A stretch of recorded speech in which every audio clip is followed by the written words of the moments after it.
Hello everyone, welcome to this video. In this video, we'll try to discuss another very important Python topic called login. First of all, let me tell you what is login. See, login is nothing but whenever, let's say, you are trying to create any kinds of application, let's say you are creating any kinds of software, there you have to log some information for the debugging. So what is debugging? Debugging means, let's say, if your application is throwing any kinds of error, or let's say if it is failing in the production, so it will log some information like in which line it is giving me the error, what is the error. Okay, so all the error messages actually it will give you.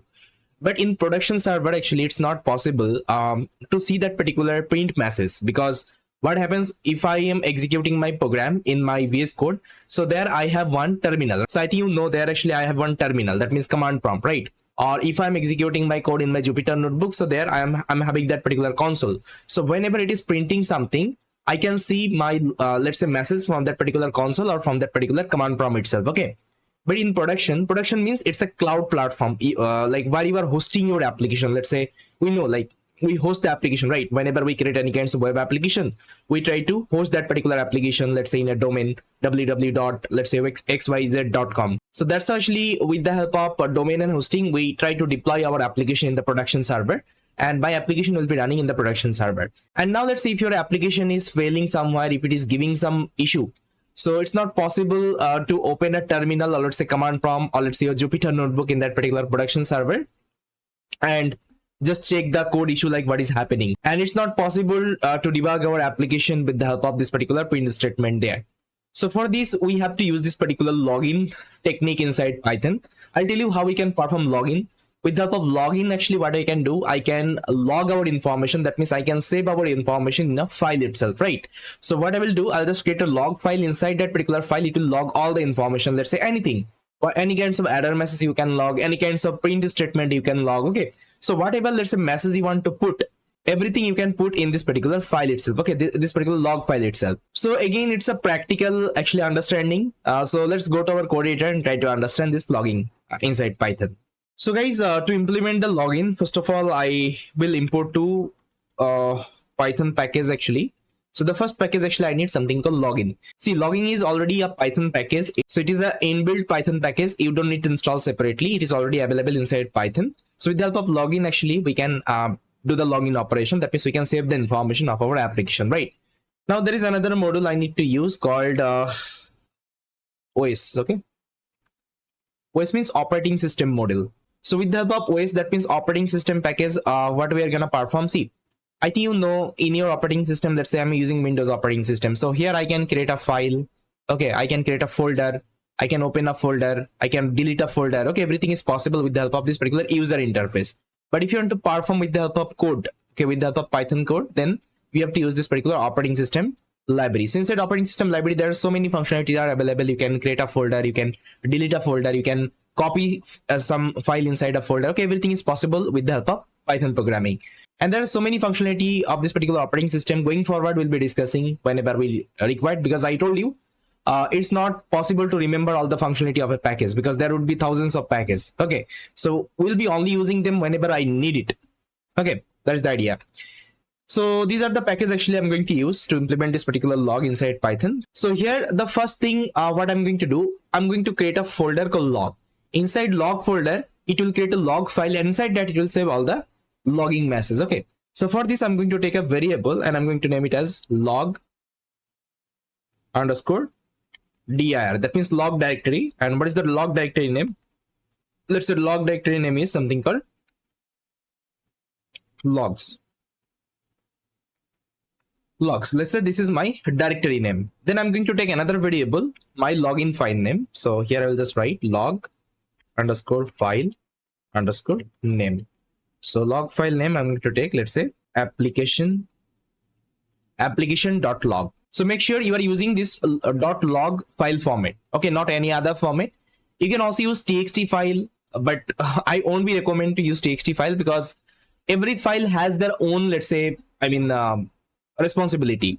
So txt file is better whenever you are writing something in a file, and whenever you want to save any kinds of log, I will try to suggest just use this particular log file itself. Okay, because it is used in the production. Many of our developers are using this particular log file instead of using txt file. Okay, so that's why it's it's recommended to use always. Fine. I think you are getting my point, right?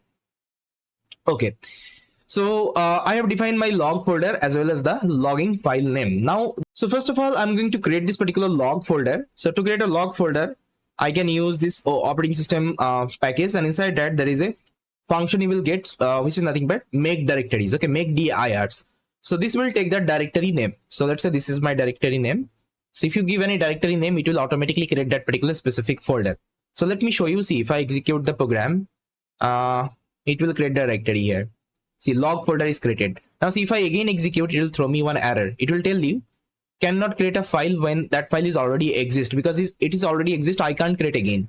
But let's say in some cases, I need to again execute this particular code and it will throw me error, but I don't want that. So for this, you can give one parameter called exist underscore OK is equal to true. That means if it is already exist, so it won't be creating, otherwise it will create. Now see, if I execute the program, it will work.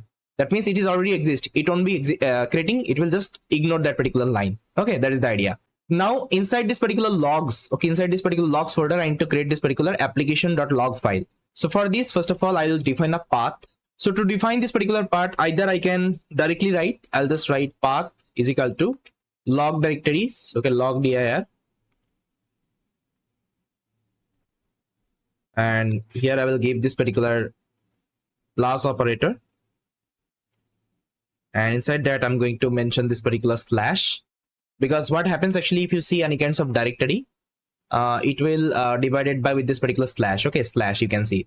But in Windows, it is using backward slash. Okay, it is using backward slash. You can give backward slash here because I'm using Windows machine.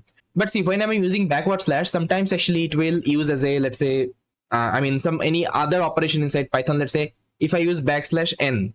So what does it mean? It means new line actually, space, right? If I'm using \t, that means tab. Okay, you want to represent a tab.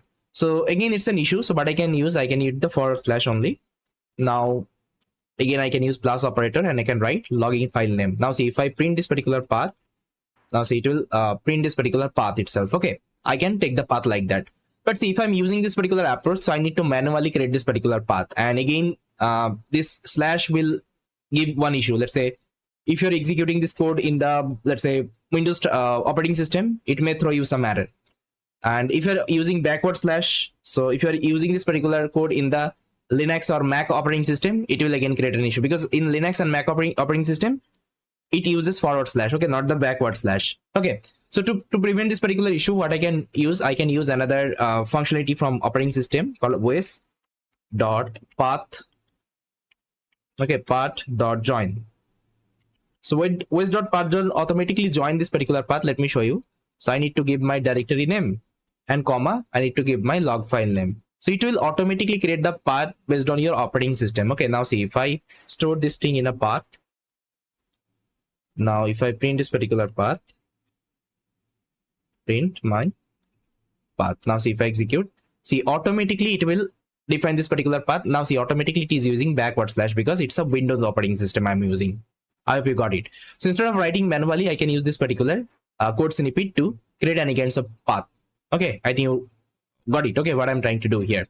Now instead of giving path, I can define as a log path. Okay, I think that should be more readable, because always try to use a variable which is having actually good name. So what will happen if you're using this particular code after 1 year, and if you want to read it, what you have written, so it would be easy for you to read because of this particular variable name. Okay, and also try to use comment.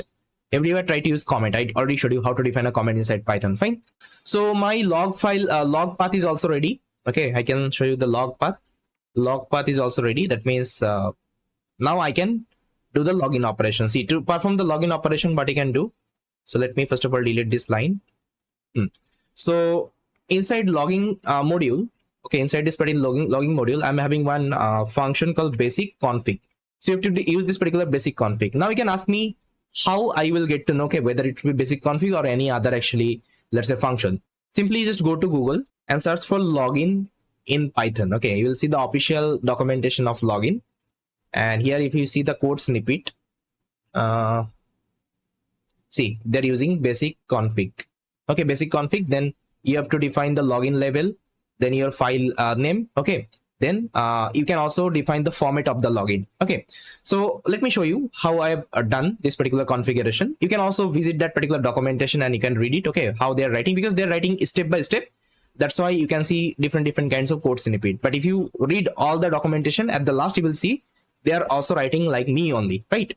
See, what you have to do, you have to use this particular basic config function, and inside that the first thing you have to define the file name. Okay, file name. So file name is equal to my log file path, because this is my entire file path, right?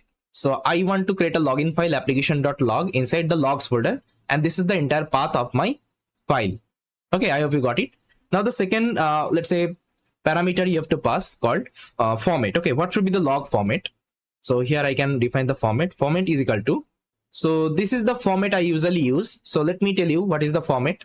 First of all, it will save the current timestamp and date. Okay, it will save you the current timestamp and date. Then it will save the name, that means the file name. Then it will save the label name, that means what kinds of log you want to do. So I want to perform, let's say, information level log. That means it will save my information of my application. And you have to define the message, that means what particular message you want to save. Okay, so this is a formatting. Okay, this is a log formatting, and you can see there are different log formatting you will see inside the documentation. See, there are different log formatting. Okay, see, different log formatting. So that's how I just referred this particular documentation. I created this particular log format. Okay, now see, whenever I'll execute this application, you will get it. Okay, how it is saving the log. Initially, just try to get it. It's a format to define my log. Now here you have to define the label. Okay, so my log level should be info level log. That means I want to save the information of my software. Now see, if I execute the program, okay, if I execute the program, it is working fine. Now if I go inside my, let's say, logs file, okay, logs folder, you will see application.log has created, and this file is empty. There is nothing. That means I'm able to successfully create this particular file inside the folder itself. There is no issue. Now if I want to log anything, if I want to log any kinds of messages, what I can do, I will just simply call login, okay, .info. So there is a function you have to use called info, because it's an information level log I have assigned. Okay, I want to save the information of my software.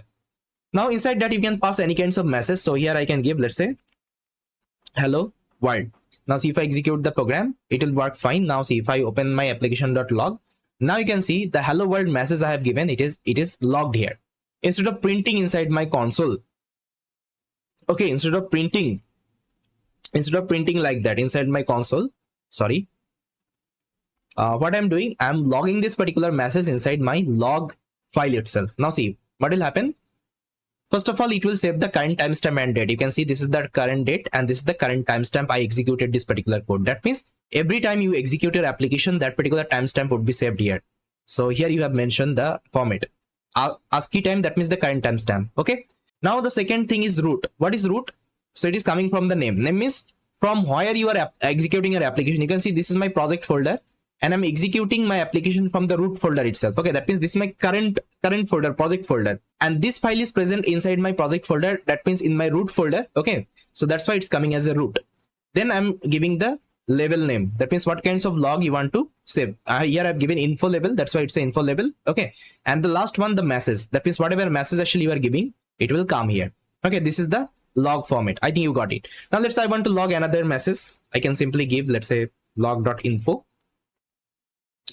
And inside that I can write, let's say, if I execute again, what it will do, it will see, it won't be replacing the previous log. Instead of that, it will create another timestamp and it will save another log. That means now what you can do in the production server, you can simply download this particular log file if your application is failing, and you can simply check in which line your application fails and what was the issue. By reading that particular issue, you can fix your application. Okay, you don't need to use any kinds of print statement, because whenever we let's say create any kinds of software for the production, that means for the real world application, right, we don't use print function. Okay, print function we use for the experiment purpose. Let's say I want to see whether this particular data is printing or not, I can use the print function. But whenever I'll be writing my code for the production server for the real world application, that time I will be using login. So every time I will log the information instead of printing, because I know that in my production server, there is no console I can see my message. So I have to download this log file, and there actually I have to see my message. Okay, if there anything is going wrong. Okay, so I think you learned this particular exception. I think previous class you have learned the exception, right? So we did different exception handling technique. So I can show you, we can also store the exception here. So what I will do, I'll let's say copy one exception. So let's say I will copy this code and I'll just modify here. So let's say I don't want to perform all the operation and I don't need to take all the, let's say, error type. I'll simply use except exception as E. So what will happen? It will try to open this particular file, and if exception going wrong, it will log the information in my log file. Okay, so simply I'll just use, instead of, let's say, printing E, I'll just write login.info. Okay, login.info. Inside that, I'm going to pass this particular E. Now see what will happen if I execute the program. This file is exist, it is giving hello world. Now say if this file is not exist, let's say 10 not exist. Now if I execute, see, it will save the log. Now if I open my exception, now see if I open my log file, you will see that instead of printing, now it has saved this particular log. Now see, this is the log message, no such file and directory, file /sample.txt10. I hope it is clear. Now what you have learned, whatever exception actually you are getting from your application, instead of printing them, okay, instead of printing them, what you can do, you can simply log that particular error inside the file, so that I can download it anytime and I can see my error and I can fix my application. Okay, so this is the use of the login inside Python. Okay, so it's again super important topic, guys. I'm telling you again, because going forward we'll be using this particular login concept a lot, okay, in our application. So I hope it is clear. So yes, this is all about from this particular video. I hope you liked it. And please try to also read the documentation, because inside documentation lots of things has been written. Okay, apart from that, there are so many ways you can define this login, but I have showed you the easiest one. Okay, even I usually use this particular things in my application. Okay, this particular format you can also use. So yes, this is all from this particular video. So thank you guys for watching this particular video, and I will see you next time.